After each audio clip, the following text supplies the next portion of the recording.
Podcast Tricolor, falando de São Paulo Futebol Clube. Salve, salve, galera. Faz um tempinho que eu não apareço por aqui fazendo vídeos e falando do São Paulo, porque tá complicado, tá difícil falar do São Paulo Futebol Clube. Tem o Campeonato Paulista em andamento e o São Paulo com muitas lesões, muitos problemas, muitas dificuldades, e acaba sendo um pouco desmotivante fazer os vídeos nesse período da temporada, né? Esperamos aí que nas finais aí do Campeonato Paulista o São Paulo consiga dar uma resposta melhor pro seu torcedor e pelo menos chegar a disputar mais uma final aí do Campeonato Paulista, mas com tudo que vem acontecendo no São Paulo, a tendência é que dias difíceis estejam pela frente, né? Eu espero estar errado, mas o que eu quero falar hoje, como você viu aí conforme essa thumbnail, é sobre as lições, né, que o Independiente Del Valle, esse time equatoriano que começou a aparecer no cenário sul-americano em 2016, vem dando aos grandes clubes do futebol sul-americano desde então, né, vencendo jogos contra grandes, né, apelidado aí do matador de gigantes, né, o Independiente Del Valle chegou a uma final de Libertadores em 2016, né, e coincidentemente a última Libertadores que o São Paulo foi um dos protagonistas da competição, chegando nas semifinais e sendo eliminado pelo time que acabou sendo campeão, né, tendo o Independiente Del Valle como vice, foi o Atlético Nacional da Colômbia, em 2016, mas desde então o Independiente Del Valle se colocou no cenário sul-americano, vem disputando Libertadores e Copa Sul-Americana, já conseguiu ganhar 2 Copas Sul-Americanas, né? Ganhou em 2019 na final contra o Colón da Argentina e ganhou em 2022 nessa final que para o torcedor são paulino foi bem traumática, né? Foi bem decepcionante, vencendo, né, o São Paulo e confirmando aí a alcunha de matador de gigantes, né? E coincidentemente também em 2019,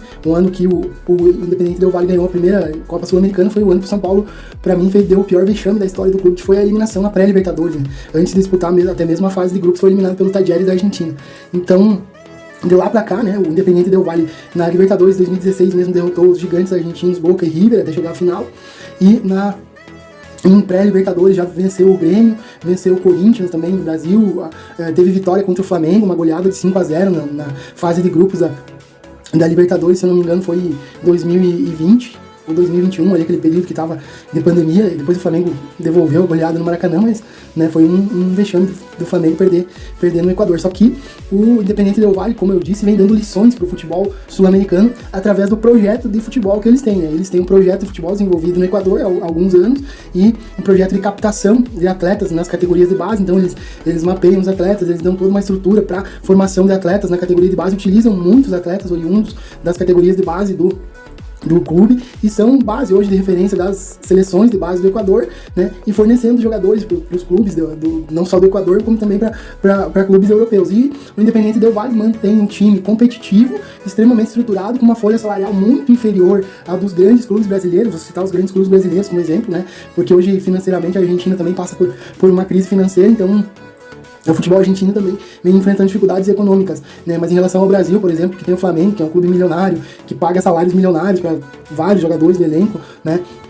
O Atlético Mineiro, o Palmeiras, os clubes que são SAF hoje no Brasil, né? Bahia, Vasco, Botafogo, Bragantino, todos esses times no Brasil apenas tem, inclusive o São Paulo, que perdeu a final da Copa Sul-Americana pro Del Valle o ano passado, tem a folha salarial muito superior ao elenco do time do Del Valle. Inclusive, tem várias situações, né? Como o jogador Landázuri, o camisa 4, que disputou a final contra o Flamengo, foi um jogador que fez uma ótima partida, ali bateu, inclusive, o pênalti que acabou dando a vitória pro Atlético, pro Independiente Del Valle. Na final da Recopa agora, o último pênalti, o Landázuri passou pelo Fortaleza e não foi nem aproveitado, não teve nem chance de jogar praticamente. Então, né, uma das lições que fica do que o Del Valle tem apresentado é que um projeto eficiente de trabalho para futebol, com planejamento, com objetivos claros, leva a um caminho. É um processo que acontece a longo prazo. Então, como eu disse, o Independiente Del Valle se colocou no cenário sul-americano em 2016, começou a aparecer. Então, 2016 para cá, são praticamente 7, 8 anos que o Independiente Del Valle vem colhendo frutos aí desse bom trabalho. Inclusive, o trabalho de base do Independiente Del Valle deu resultado não só para a formação de jogadores, como para a formação de treinadores também, né? Porque o primeiro treinador que se destacou com o Independiente Del Valle foi o espanhol Miguel Ángel Ramírez.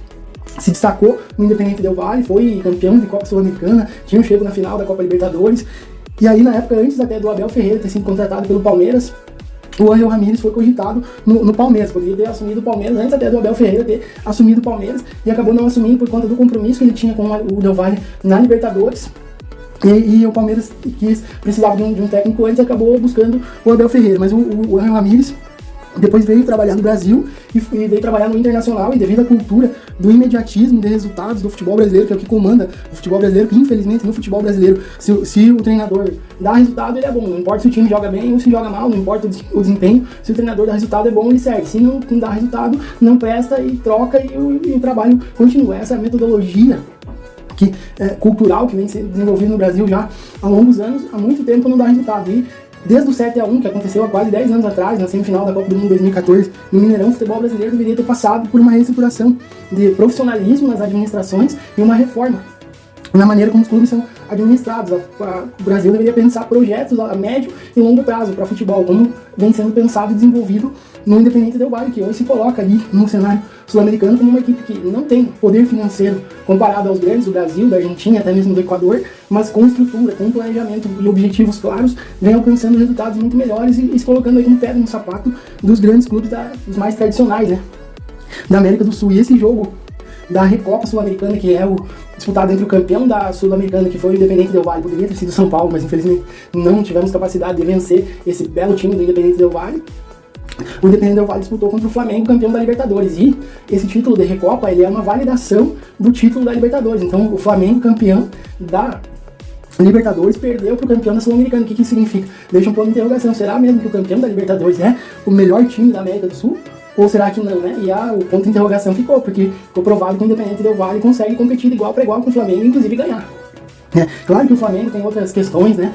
Mas justamente o Flamengo é o ponto onde eu quero chegar da lição que o Independente Del Valle dá, que não só com dinheiro, mas dinheiro combinado com profissionalismo na administração e um projeto sólido, com objetivos claros, é o que vai dar resultado a médio e longo prazo. E isso, no Brasil, nenhum clube tem. O Flamengo tem dinheiro, mas fica claro como os dirigentes do Flamengo não sabem que caminho seguir, porque todo ano o Flamengo troca de treinador. O Flamengo, depois do Jorge Jesus, que foi um treinador que teve uma passagem muito vitoriosa, mas muito rápida pelo futebol brasileiro, o Flamengo não conseguiu encontrar um outro treinador que trouxesse uma filosofia de jogo, uma identidade de jogo pro clube carioca, e fica tentando de treinador em treinador e errando a maioria das vezes, né? Erraram com o Domenech Torrente, erraram com o Rogério Ceni, que não se encaixou nos perfis, apesar de ter sido campeão brasileiro, né? Não foi bom o suficiente pro Flamengo, acabou depois de um ano e pouco de trabalho, mesmo sendo campeão brasileiro, né, acabou não resistindo e sendo demitido. Renato Gaúcho, que era um dos melhores treinadores brasileiros atuando no Brasil, né, com o time do Grêmio, também não deu conta do Flamengo.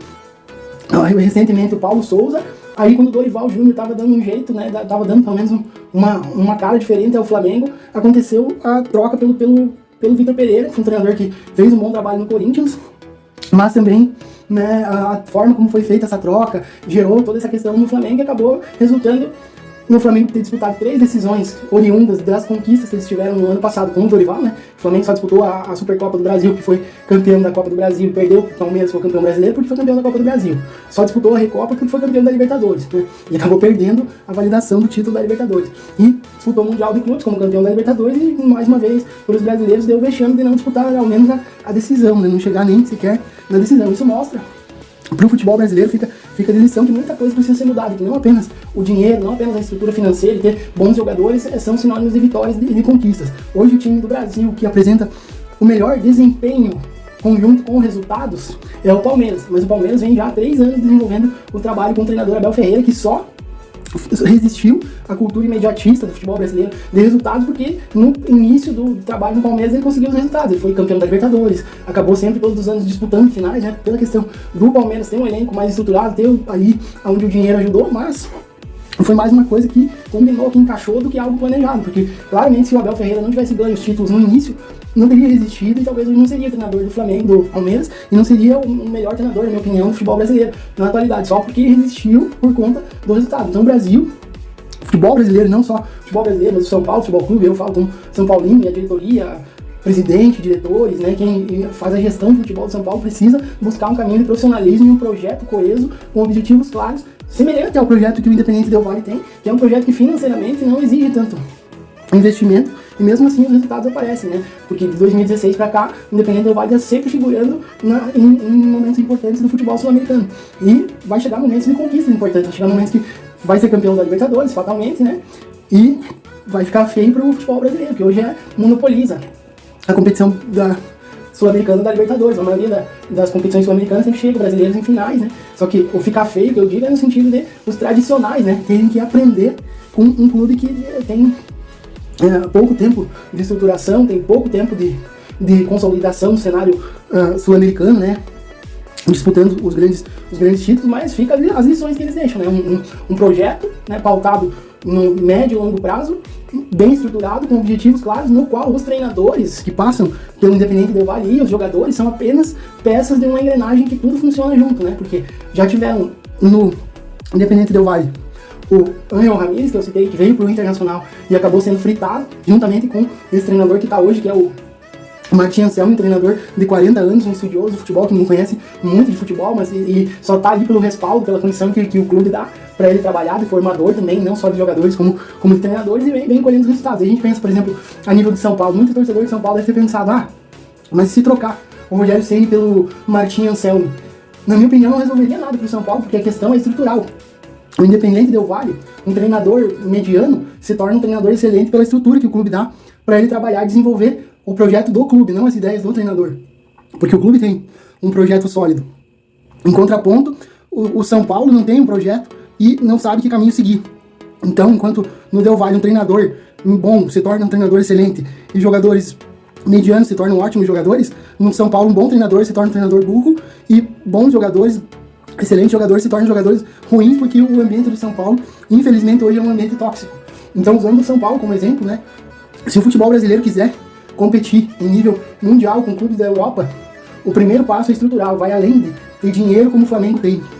E ter uma estruturação financeira que é muito necessária para que cada vez melhores jogadores possam jogar no Brasil e fortalecer a Liga, o Campeonato Brasileiro, com grandes talentos, não apenas fornecendo jogadores, como a gente vê sair muito cedo, como o Endrick, como o Vinícius Júnior, como o Rodrigo, esses três que foram pro Real Madrid, e que antes dos 18 anos já tinham saído do Brasil. Então, que o Brasil precisa passar por essa estruturação de modelo, de projeto, de objetivo e de profissionalismo nas administrações. Essa é a maior lição que o Independiente Del Valle deixa. Se o futebol brasileiro quiser continuar sendo protagonista na América do Sul e também poder competir em nível de clube mundialmente, com clubes europeus, né? Que a distância é muito grande, mas se o futebol brasileiro não passar por essa estruturação, vai ficar cada vez maior, né? Então, fica a grande lição que fica do Independiente Del Valle é essa, né? Não é porque é um clube pequeno, que não tem uma grande torcida, talvez no Equador não tem uma relevância como a LDU, como outros clubes grandes do Equador, né? Como Barcelona de Guayaquil, entre outros clubes do Equador tradicionais, né? Mas tem mostrado que um trabalho com projeto sólido, objetivos claros, a médio e longo prazo, dá resultado, né? Então, essa é a grande lição que fica desse Independiente Del Valle, que mais uma vez deu tapa na cara do futebol brasileiro. Já ganharam do Grêmio, já ganharam do São Paulo, já ganharam do Corinthians, já ganharam do Flamengo. Talvez eu esteja esquecendo algum clube aí que tenha perdido também pro Independiente Del Valle, mas, né, hoje em dia não é feio perder pro Independiente Del Valle. Hoje em dia é feio ficar atrás de um clube pequeno, com pouco investimento, mas que tem um projeto muito melhor do que a grande maioria dos clubes brasileiros. Como eu disse, o único clube hoje que tem um desempenho e resultado semelhante ao Independiente Del Valle, ao que eles apresentam, né? Claro que o Palmeiras já foi campeão da Libertadores, já tricampeão da Libertadores, já disputou o Mundial e tudo, mas assim, em comparação, o único time hoje é o Palmeiras, porque o Flamengo vai precisar passar novamente por uma estruturação para conseguir se consolidar novamente no cenário. Então, espero que essa lição fique aí pro futebol brasileiro, né? Se você curtiu esse comentário aí, essa análise, esse desabafo sobre o futebol brasileiro, deixe seu like aí, comente, compartilhe com seus amigos aí, que ajuda bastante também. Vamos fortalecer aí o canal Podcast Tricolor, debate e resenha sobre futebol aí, que é o que a gente gosta de fazer. Um grande abraço e até a próxima.